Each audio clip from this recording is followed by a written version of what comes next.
Hello everyone, एक बार फिर से आप सभी के अपने चैनल वर्दी वाले पे मैं आपका स्वागत करती हूँ। जो मेरे चैनल पे न्यू है उनको मैं अपने बारे में थोड़ा बता देती हूँ। मेरा नाम मधु है और मेरा सिलेक्शन एसएससी सीपीओ 2019 से as a sub inspector Delhi police की पोस्ट पे हुआ है। जैसे कि आप लोगों का बहुत ही ग्रेट रिस्पॉन्स मुझे मिल रहा है, जिससे मुझे खुद बहुत अच्छा अच्छा फील होता है कि आप लोग काफ़ी अच्छे से अपनी प्रिपरेशन कर रहे हो और ऐसे ही फोकस होके करते रहो। सिर्फ 1 महीने की बात है। तो हमारा 8th डे स्टार्ट करते हैं आज हम। हमारा जो स्टडी प्लान है, जिस टारगेट के साथ हम चल रहे हैं, आप बस इसी को फॉलो करते रहो और आपका सब अच्छे से प्रिपरेशन चलता रहेगा और आप अच्छा परफॉर्म कर पाओगे एग्जाम में। तो आपका ज़्यादा टाइम ना लेते हुए हम अपना मैथ से स्टार्ट करते हैं आज। जैसे कि देखो, 2-3 चैप्टर हमारे कवर हो चुके हैं। आज हम अपना एसआई सीआई स्टार्ट करने वाले हैं। आज हम एसआई करेंगे क्योंकि हमें पता है सिंपल इंटरेस्ट और कंपाउंड इंटरेस्ट दोनों के क्वेश्चंस आते हैं प्री में, और 4-5 क्वेश्चन आ जाते हैं दोनों को मिला के।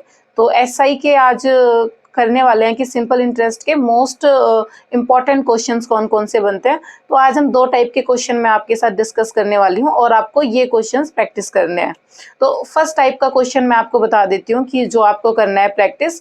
फर्स्ट हमारा क्वेश्चन बनता है, जैसे कि फॉर एग्जाम्पल एक पेन है, उसका प्राइस जो है वो 60 रुपीज़ है, बट जो पर्सन है वो 40 रुपीज़ पे कर चुका होता है एंड जो 20 रुपीज़ बाकी रह जाते हैं उस अमाउंट को वो एक इक्वल इंस्टॉलमेंट में पे करना है उसको, फॉर 6 मंथ या फॉर 2 मंथ। तो फॉर एग्जांपल वो 2 रुपीज़ की उसकी वो इंस्टॉलमेंट जो है वो 2 रुपीज़ की है। तो इस तरीके से हमें पूछते हैं कि रेट कितना रहा होगा।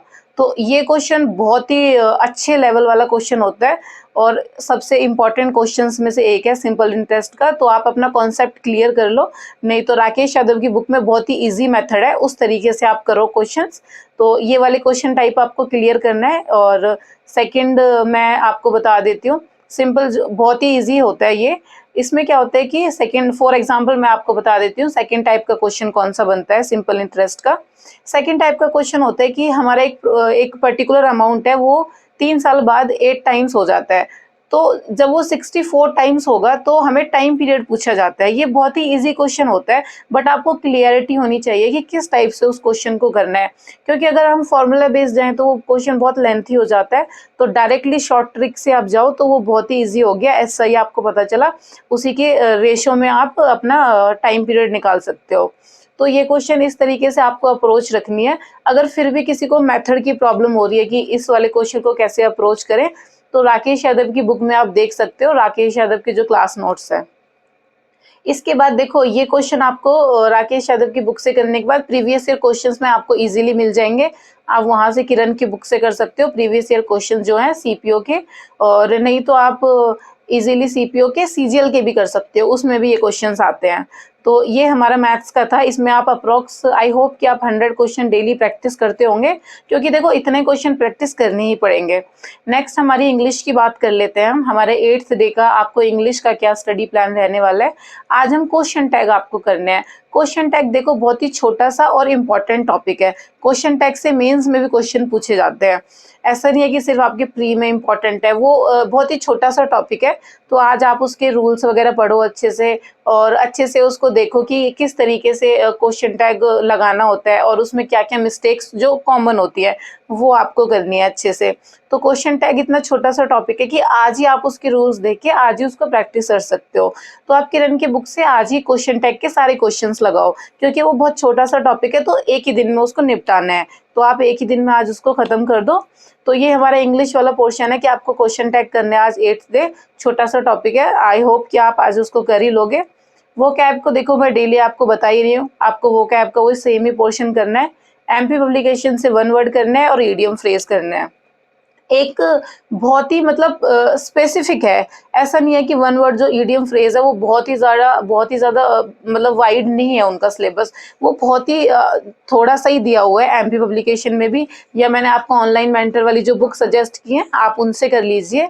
उसमें भी मोस्ट रिपीटेड है और प्रीवियस ईयर है, और हमेशा 1 वर्ड और ईडीएम फ्रेज कॉमन वही पूछे जाते हैं जो प्रीवियस ईयर पैटर्न चल रहा है, वही प्रीवियस ईयर पूछे जाते हैं। इसीलिए मैं आपको एमपी पब्लिकेशन सजेस्ट करती हूँ हमेशा आपको कि एमपी पब्लिकेशन से पढ़ो, क्योंकि उसमें सारे के सारे आज तक के जितने भी प्रीवियस ईयर आए हैं 1 वर्ड हो या ईडीएम फ्रेज हो, वो सारी हर साल अपडेट भी होते रहते हैं। तो आप अपडेटेड बुक से पढ़ते रहो वो सारे। और सिनोनिम एंटोनिम्स कुछ नया मत पढ़ो, क्योंकि एग्जाम आने वाला है, तो सिर्फ प्रीवियस ईयर करो। अगर सिनोनिम एंटोनिम्स 4 क्वेश्चन भी आते हैं, 5 क्वेश्चन आते हैं, तो 4 आप ना इजीली कर पाओगे। एक नया ही कोई होगा कि वो आपको पता नहीं होगा। अगर वो आपको नहीं पता होगा और वो प्रीवियस ईयर नहीं है, तो वो कम से कम आप बोल सकते हो कि 90% बच्चों को नहीं पता होगा। तो बहुत ज़्यादा डरना नहीं है। इंग्लिश में मैं फिर आपको हर बार बोल रही हूँ, सिर्फ ग्रामर पे फोकस करो इस टाइम, और सिर्फ वोकैब पे फोकस करो। नेक्स्ट हम जीएस की तरफ चलते हैं कि आज हमारा जीएस का क्या टारगेट रहने वाला है। देखो, आज हम हिस्ट्री खत्म करने वाले हैं, और मैंने आपको बोला था कि नेक्स्ट डे हम हिस्ट्री खत्म कर लेंगे। तो लास्ट के जो पॉइंट्स है वो मैं आपको डिस्कस कर लेती हूँ आपके साथ। मैं हिस्ट्री में आपको लास्ट अब क्या क्या रह गया है। सबसे पहले तो आपको गांधी एरा पढ़ना है पूरा। गांधी जी की तब एंट्री हुई थी इंडिया में, जब वो साउथ अफ्रीका से आए थे। फिर उनका इन्वॉल्वमेंट कहाँ का रहा, किस तरीके से उनका वर्क रहा था, जैसे उन्होंने चंपारण हुआ, तो इस तरीके से उनके जो भी मूवमेंट थे, दांडी यात्रा थी और नॉन कॉपरेशन, ये जितने भी थे ना, सिविल डिसोबीडियंट, ये सारे आपको पता होने चाहिए टिप्स पर, क्योंकि इनसे डायरेक्टली क्वेश्चन आते हैं। और ये कहाँ कहाँ पे हुए थे, तो ये सारी चीज़ें आपको पता होनी चाहिए। गांधी जी के एक आईएनसी का जो सेशन था, वो एक किस सेशन में वो चेयरमैन रहे थे, ये क्वेश्चन भी बार बार पूछा जाता है। तो ये सारी चीज़ें आपको पता होनी चाहिए। उनके डेथ तक, और राउंड टेबल मीटिंग कॉन्फ्रेंस जो हुई थी, उनमें कौन कौन से में गांधी जी प्रेजेंट थे, ये आपको पता होनी चाहिए। तो ये सारी जो गांधी जी का प्रॉपर जो इन्वॉल्वमेंट है उनकी डेथ तक, वो जो इम्पोर्टेंट डेट्स वगैरह हैं, और किस किस मूवमेंट जो उन्होंने खुद स्टार्ट किए थे, तो ये सारी चीज़ें आपको क्लियर कर लेनी है। ये मोस्ट इम्पॉर्टेंट चीज़ें हैं, ठीक है। उसके बाद आईएनसी के सेशंस मैं बता देती हूँ। आईएनसी के जितने भी सेशन थे इंडियन नेशनल कांग्रेस के, उनके डेट्स आपको पता होनी चाहिए इम्पोर्टेंट सेशंस की। और फर्स्ट मुस्लिम चेयरमैन कौन थे, वो आपको पता होना चाहिए। फर्स्ट फॉरेनर चेयरमैन कौन थे, वो आपको पता होना चाहिए। गांधी जी कौन से वाले सेशन में चेयरमैन रहे थे, वल्लभ भाई पटेल कौन से वाले में वो रहे थे, चेयरमैन रहे थे, मतलब उनकी चेयरमैनशिप के अंडर कौन सा वाला सेशन था। तो ये जो भी इम्पोर्टेंट कांग्रेस के, इंडियन नेशनल कांग्रेस के जो भी इम्पोर्टेंट सेशंस रहे थे, वो सारे आपको टिप्स पे होने चाहिए, क्योंकि उनसे भी डायरेक्टली क्वेश्चन पूछे जाते हैं, ठीक है। अब लास्ट 1947 तक जो इम्पोर्टेंट चीज़ें हैं वो आपको पढ़नी है। फॉर एग्जांपल मैं आपको बता देती हूँ, बाकी आप लूसेंट की बुक से देख सकते हो टिप्स पे कि कौन कौन से टॉपिक्स हैं। जैसे कि देखो, उसमें हमारा पूना पैक्ट आ जाता है, स्वराज पार्टी आ जाती है। तो पूना पैक्ट मतलब आपको पढ़ना किस तरीके से, पूना पैक्ट कब हुआ, किस किस के बीच में हुआ, ये सब पढ़ने। आपको मेंबर्स कौन रहे उस टाइम, और वो किस लिए था, ऐसे आपको चीज़ें कवर करनी है। मुस्लिम लीग कब पार्टी जो बनी थी वो कब बनी, स्वराज पार्टी बनी थी, किस सेशन में स्वराज की फर्स्ट हमारा की मांग कब रखी गई थी। तो ये सारी चीज़ें पता होनी चाहिए। कमीशंस जो रहे थे, जैसे साइमन कमीशन आए, क्रिप्स मिशन था, कैबिनेट मिशन था, तो ये सारी चीज़ें ना इम्पोर्टेंट, जो सबसे इम्पोर्टेंट है, वो सारी चीज़ें तो आपको प्रॉपर ना डेट्स के साथ भी पता होनी चाहिए, और कौन कौन उनके मेंबर थे ये भी पता होना चाहिए। फॉर एग्जांपल क्रिप्स मिशन है, तो उनमें कौन कौन से मेंबर थे, जैसे अलेक्जेंडर थे, सर क्रिप्स भी थे। तो ये सारी चीज़ आपको टिप्स पे पता होनी चाहिए, क्योंकि इनसे ना डायरेक्टली क्वेश्चन पूछे जाते हैं। तो ये 1947 तक जितने भी कमीशन, जितने भी मूवमेंट्स हुए हैं, मतलब जितना भी फ्रीडम स्ट्रगल और टॉपिक है ना, ये सारी चीज़ें आपको पता होनी चाहिए। नेताजी सुभाष चंद्र बोस ने जो हमारी वो पार्टी थी उनकी, वो सारी कैसे कैसे उन्होंने जाके वहाँ पे वो कैसे बनाई थी अकेले, ये सारी इंपॉर्टेंट चीज़ें सारी की सारी आपको 1947 तक जो भी चीज़ें वो सारी कवर करनी है। और अगर आपको फिर भी समराइज़ करके चीज़ें नहीं पता चलती है, तो लूसेंट से चीज़ें बहुत समराइज़ करके लिखी हुई हैं, उनसे आप देख के थोड़ा आप पॉइंट्स बना के लिख लेना। इस तरीके से कवर कर लेना आप सारी चीज़ें। ये हमारी हिस्ट्री की मेन चीज़ें हैं, ठीक है। आज करंट का क्या टॉपिक रहने वाला है वो मैं आपको बता देती हूँ। आपको मिलिट्री डिफेंस एक्सरसाइजेज सारी करनी है, जॉइंट एक्सरसाइजेज जो हमारी होती है, और मतलब सारी करनी है, एयरफोर्स की, डिफेंस की, नेवी की। आपको ना और कि आपको चीज़ें क्या याद करनी है करंट में, जॉइंट एक्सरसाइजेज में, कि पॉइंट्स क्या रहते हैं, क्वेश्चंस किस टाइप के पूछे जाते हैं।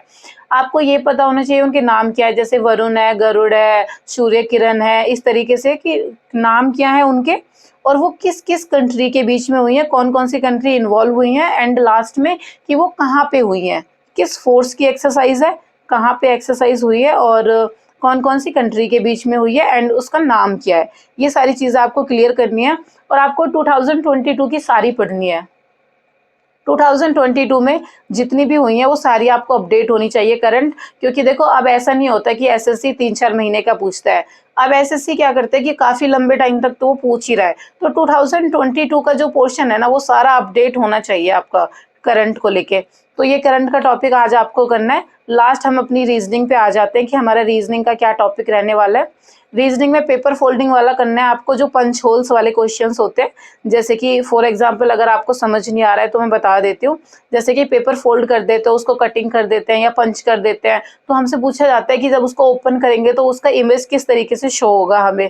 तो 4 ऑप्शन होते हैं, तो वो 4 ऑप्शन में से हमें पता होना चाहिए। तो इस तरीके से आप इसके 100 क्वेश्चन आप प्रैक्टिस कर लेना, ताकि आपको आइडिया हो कि क्वेश्चंस को जब पेपर ओपन होता है तो किस तरीके की इमेज शो होती है, किस तरीके के पंचेस जैसे पिन होल होते हैं तो वो और कितने इंक्रीज हो जाते हैं। तो ये सारी चीज़ें आप अच्छे से प्रैक्टिस कर लेना। किरण की बुक से प्रैक्टिस करना 100 क्वेश्चन, और चैप्टर वाइज ऐसे ही हम निपटाते जाएंगे। देखो आप रीजनिंग भी आप देख रहे हो, हमारे 7-8 टॉपिक कंप्लीट हो चुके हैं, और मैं मोस्ट इंपॉर्टेंट टॉपिक्स करा रही हूँ। ऐसे भी नहीं है जो छोटे छोटे जिनसे क्वेश्चंस नहीं आते हैं उनको मैं बता ही नहीं रही हूँ, उनके बारे में मैं बात ही नहीं करूँगी, क्योंकि 50 क्वेश्चंस में से जिससे क्वेश्चन आते हैं हम सिर्फ उसके बारे में बात करते हुए चलेंगे एंड तक, ठीक है। तो ये हमारा 8th डे का प्लान था जो आज ये कंप्लीट हो, और यही आज का टारगेट है, ये आपको कंप्लीट करना है। एट लास्ट देखो आपको किसी भी सब्जेक्ट में दिक्कत होती है तो आप मेरे चैनल पे जाके